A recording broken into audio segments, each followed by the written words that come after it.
Venezuela terus berpacu dengan waktu. Pemerintah mengerahkan lebih dari 100 alat berat untuk mempercepat pencarian korban yang masih tertimbun reruntuhan setelah gempa dahsyat mengguncang negara itu. Dengan ribuan korban jiwa dan puluhan ribu orang masih dinyatakan hilang, apakah masih ada harapan menemukan penyintas?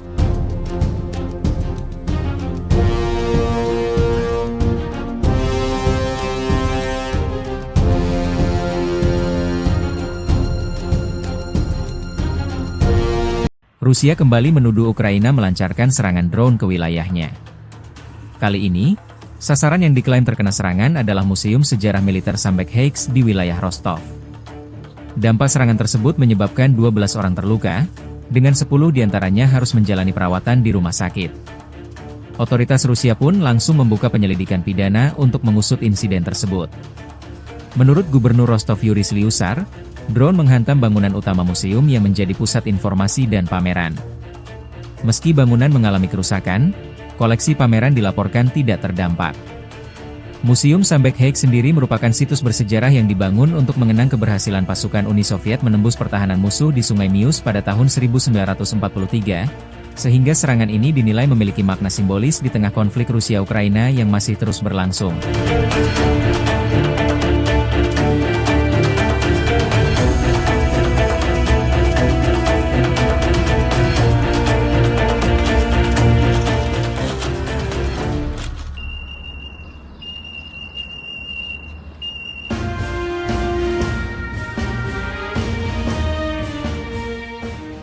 They're not winning or anything, but they have some capability. They can still shoot. You know, they shot a drone yesterday at a big ship going into the Hormuz Strait. They shot 4 of them. We knocked down 3 of them. One of them, I guess, we didn't miss it. It's one of the biggest things ever to happen in the Middle East, the killing of Soleimani. People have said it's the biggest thing to happen in 100 years because he was a dominant force. I actually think that Khomeini and all of the people in Iran were happy about it because they were afraid of him too. Over the past few weeks, the stock market and your 401ks skyrocketed upward like pretty much nobody's seen before. Oil prices are plummeting downward, and the world is a much safer place. We had to take that detour to knock out Iran. If we didn't do that, and we're still, we still have a fight. They have some capability, not much. They're not winning or anything, but they have some capability. They can still shoot. They shot a drone yesterday at a big ship going into the Hormuz Strait. They shot 4 of them. We knocked down 3 of them. One of them, I guess, we didn't miss it. Nobody saw it coming. And it hit a ship and did some damage. But you can't do that stuff. But very soon we're going to be at $2.50 gasoline. We're doing much better this time. And again, we did have to make that excursion. How would you like to be given the best numbers we've ever had as a country and tell people, guess what, we're going to war? And nobody in the room knew what I was talking about because it wasn't their thing. And I said, we got to stop them from having a nuclear weapon. Because you want to see problems? Let a crazy country have a nuclear weapon. You'll see problems like you've never seen before. On Iran, Mr. President, you said that Iran violated the ceasefire. Yeah, Will they face any consequences? Well, you'll find out. Do you consider the ceasefire to still be in place? I don't like the fact that they took a shot yesterday, actually 4, we knocked down 3, at a ship. Not an Allied ship, but a ship, a very expensive ship. And it was fine, but it took a little beating. They shouldn't be doing that, so you'll find out. Will the U.S. You'll find out Will the exactly. U.S. respond? What is your message to Will Iran? I respond? You're going to find out. Sir, why do you think they did that if the talks, you've said repeatedly they're going well? What do you think the motivation is for attacking the ship? They're a little bit different. That's why I think of it, 47 years, no president did what we're doing. So you just asked a question, you'll find out. Okay, I think we had enough.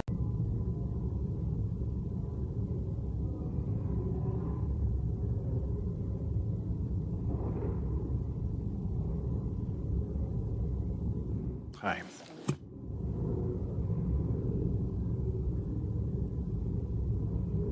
The yeas are 50, the nays are 48. The concurrent motion is agreed to.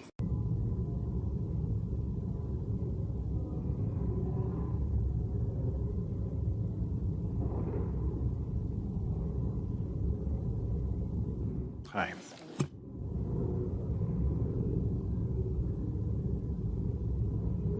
The yeas are 50, the nays are 48. The concurrent motion is agreed to.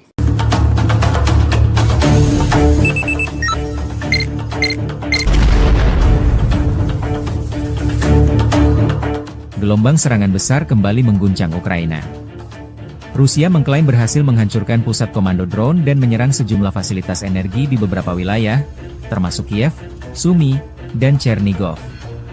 Kementerian Pertahanan Rusia menyebut bom FAB-500 dan rudal KH-39 digunakan untuk melumpuhkan target militer Ukraina. Sementara itu, militer Ukraina melaporkan Rusia melancarkan 56 serangan udara, menjatuhkan 163 bom berpemandu, serta mengerahkan lebih dari 6.300 drone dalam 24 jam terakhir. Konflik yang telah berlangsung sejak 2022 itu terus menunjukkan eskalasi. Meski rekaman yang dirilis Kementerian Pertahanan Rusia belum dapat diverifikasi secara independen.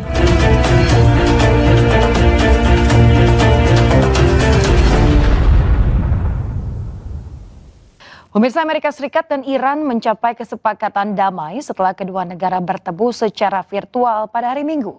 Sejumlah poin penting disepakati kedua negara termasuk penghentian perang secara menyeluruh.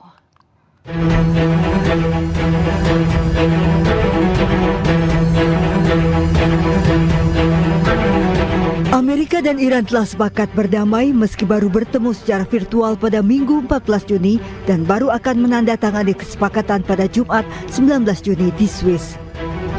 Tercapainya kesepakatan dua negara ini ditandai dengan asap putih yang keluar dari Gedung Putih sebagai tradisi yang selalu dijaga di Gedung Putih. Beragam spekulasi menyebut ada upaya agar Iran dan Amerika tidak mencapai kesepakatan, termasuk spekulasi isu perbedaan pendapat di pemerintah Iran. Namun isu ini dibantah tegas oleh Presiden Iran. شورای امنیت نشستن و با قاطعیت با تمام اکثریت قاطع به اصطلاح حالا مسبب کردم الانم دارم گفتگو میکنن که ببینن چجوری هر چیزی هم که صلاح باشه رهبری نشون بده همه ما هم سپاه هم بسیج هم نمیدونم دولت همه ما اطاعت خواهیم کرد. Dikutip dari kantor berita Mer Iran, sejumlah poin telah disepakati di antaranya. Berakhirnya perang secara menyeluruh, pencabutan blokade Amerika di perairan Oman. Selat Hormuz dibuka, sanksi Iran ditangguhkan. Rencana rekonstruksi Iran senilai 300 miliar dolar Amerika. Pencairan aset Iran yang dibekukan sebesar 24 miliar dolar Amerika yang setengahnya dibayar di muka